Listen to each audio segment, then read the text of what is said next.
The Russian military has begun a brutal assault on the people of Ukraine. Without provocation, without justification, without necessity, this is a premeditated attack. Vladimir Putin has been planning this for months, as we've been saying all along. He moved more than 175,000 troops, military equipment, and positions along the Ukrainian border. He moved blood supplies into position and built a field hospital, which tells you all you need to know about his intentions all along.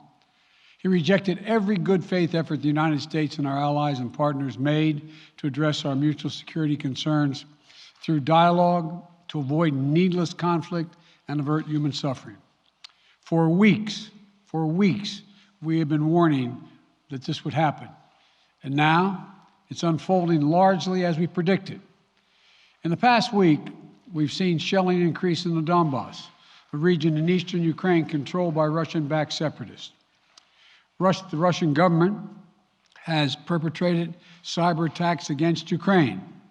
We saw a staged political theater in Moscow, outlandish and baseless claims that Ukraine was about to invade and launch a war against Russia, that Ukraine was prepared to use chemical weapons, that Ukraine committed a genocide. Without any evidence, we saw a flagrant violation of international law in attempting to unilaterally create two new so-called republics on sovereign Ukrainian territory. And at the very moment that the United Nations Security Council was meeting to stand up for Ukraine's sovereignty, to stave off invasion, Putin declared his war. Within moments, missile strikes began to fall on historic cities across Ukraine.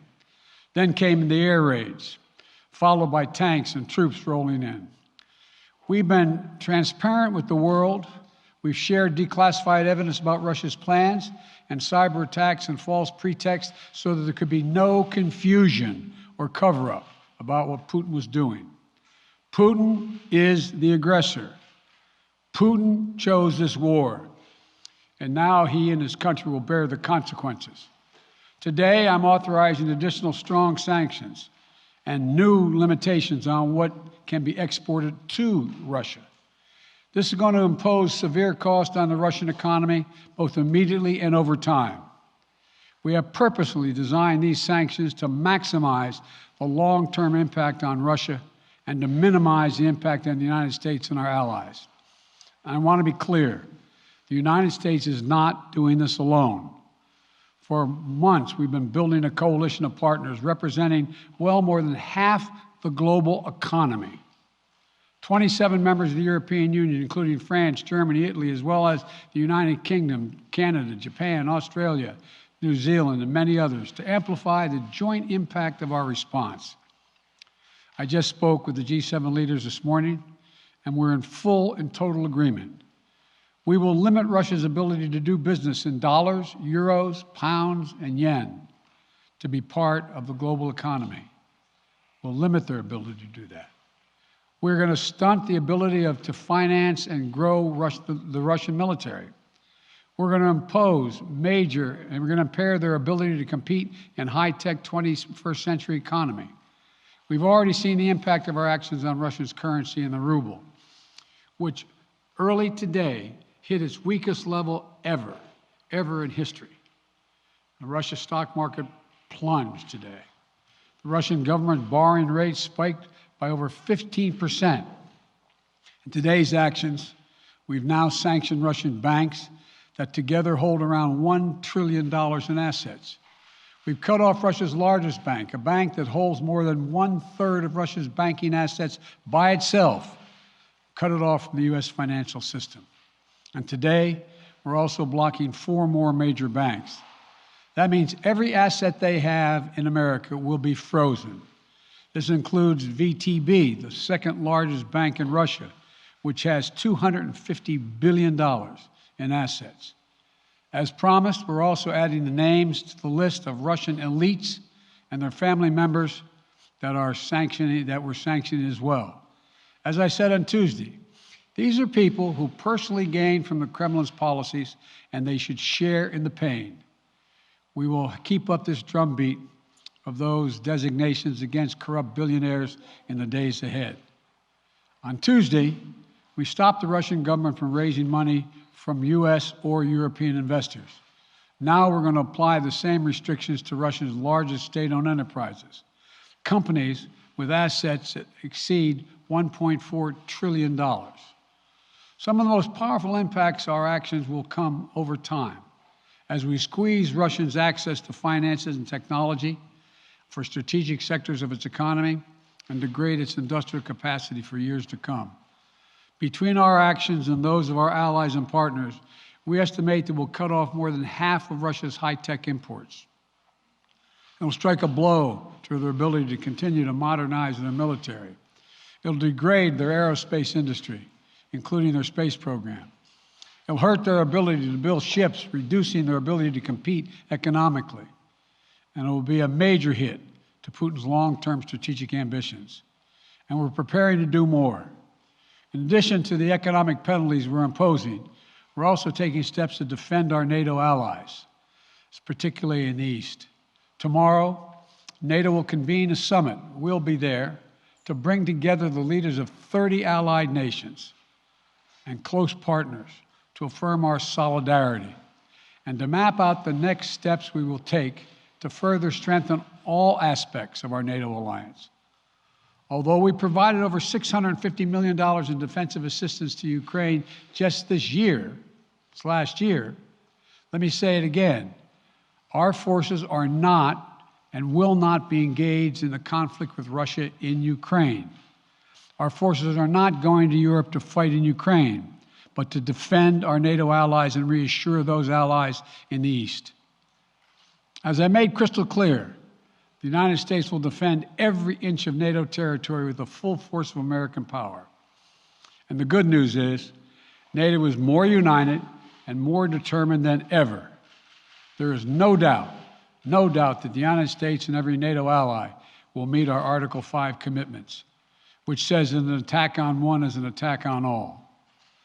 Over the past few weeks, I ordered thousands of additional forces to Germany and Poland as part of our commitment to NATO.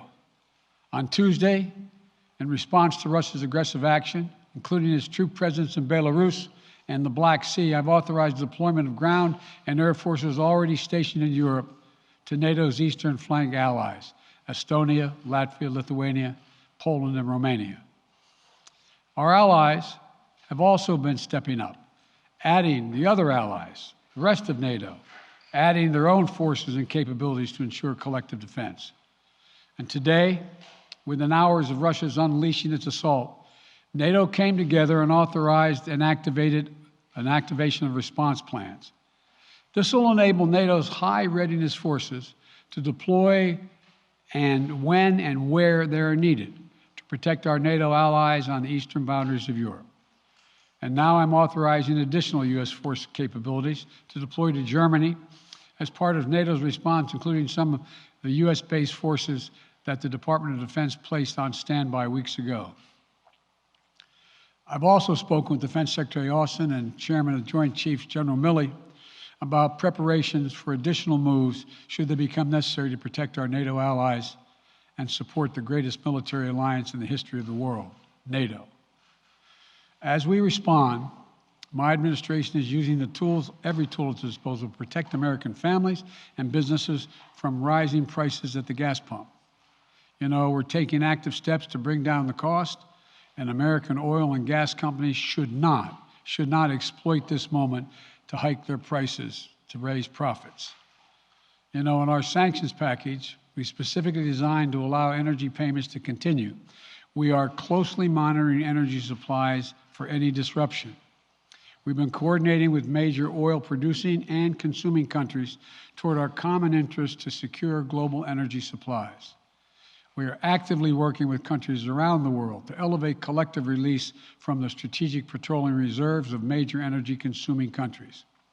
And the United States will release additional barrels of oil as conditions warrant. I know this is hard and that Americans are already hurting. I will do everything in my power to limit the pain the American people are feeling at the gas pump. This is critical to me.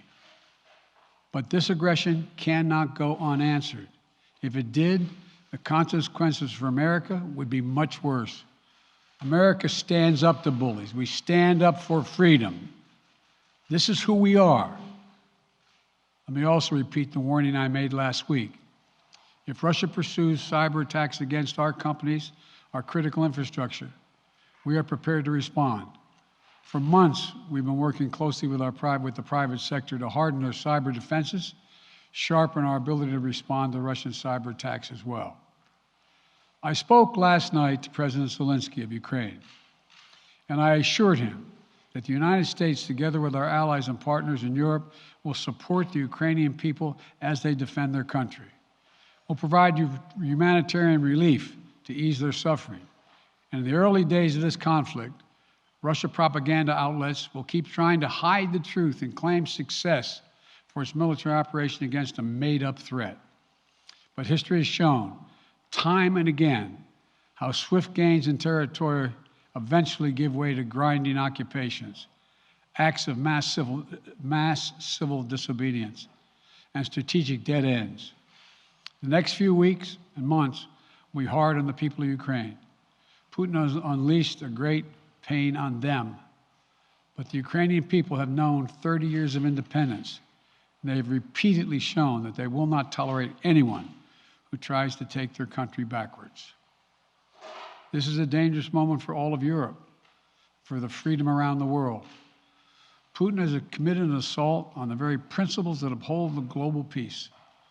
But now, the entire world sees clearly what Putin and his Kremlin allies are really all about. This was never about a genuine security concerns on their part. It was always about naked aggression, about Putin's desire for empire by any means necessary, by bullying Russia's neighbors through coercion and corruption, by changing borders by force, and ultimately by choosing a war without a cause. Putin's actions betray his sinister vision for the future of our world, one where nations take what they want by force. But it is a vision that the United States and freedom-loving nations everywhere will oppose with every tool of our considerable power. The United States and our allies and partners will emerge from this stronger, more united, more determined, and more purposeful. And Putin's aggression against Ukraine will end up costing Russia dearly, economically and strategically. We will make sure of that. Putin will be a pariah on the international stage. Any nation that countenances Russia's naked aggression against Ukraine will be stained by association.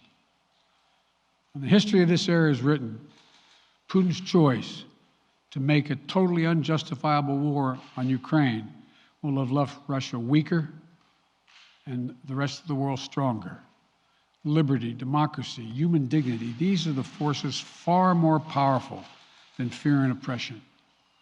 They cannot be extinguished by tyrants like Putin and his armies. They cannot be erased by from people's hearts and hopes by any amount of violence and intimidation. They endure. In the contest between democracy and autocracy, between sovereignty and subjugation, make no mistake, freedom will prevail.